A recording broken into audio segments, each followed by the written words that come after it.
మరి ఏంటి సర్సంఘ్ చాలక్జీ ఏం చెప్పారు? చెప్పారైనా ధర్మం తప్పడం వల్లనే సమాజంలో వికృతాలను వైపరీత్యాలను మనం చూస్తున్నాం. అనేక సమస్యలు ఫలితంగా. అయితే ఈ సమయంలో దేశంలోనే కాదు ప్రపంచంలో అనేక కార్యాలు జరగాల్సింది. అందుకు వ్యక్తులను తయారు చేయాలి. అది సంఘం చేస్తది. అది ఆర్ఎస్ఎస్ చేస్తది. నిస్వార్థ స్వయం సేవకులను తీర్చిదిద్దుతుంది. సంఘం పెరిగితే స్వయం సేవకులు పెరుగుతారు. సేవే పరమావధిగా ఉన్న స్వయం సేవకులు ఇప్పుడు చాలా మంది ఉన్నారు, ఇంకా వస్తారు. ఇతర దేశాల్లో కూడా పనిచేస్తున్నారు.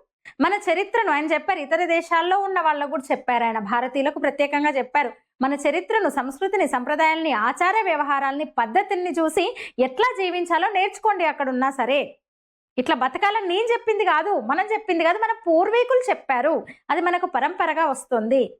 దాన్ని ఇప్పుడు మనం ప్రపంచం ముందుకు తీసుకెళ్ళాలి. ప్రపంచంలో ప్రతి మూల ధర్మస్థాపన జరగాలి, ధర్మ ప్రతిష్ఠ జరగాలి. అందుకు మనందరం కూడా మన దేశము మనము ప్రపంచానికి నేతృత్వం వహించాలి. అది కూడా మన పద్ధతుల ద్వారానే, సైన్యాన్ని ప్రయోగించడం ద్వారా, యుద్ధం చేయడం ద్వారా, లేదా ఆర్థిక శక్తి ద్వారానో, దెబ్బ కొట్టడం ద్వారానో, వెన్నుపోటు పొడవడం ద్వారానో, బెదిరించడం ద్వారానో, భయపెట్టడం ద్వారానో కాదు. మనదైన పద్ధతి ద్వారా ప్రపంచానికి మనం నేతృత్వం వహించాం. ఇంతకుముందు, ఇప్పుడు కూడా వహించాలి. అందుకని మన జీవన పద్ధతులను మనం ప్రపంచం ఉంచుదాం ఇప్పుడు అని చెప్పారు ఆయన. ఆయన సందేశం ఇదే.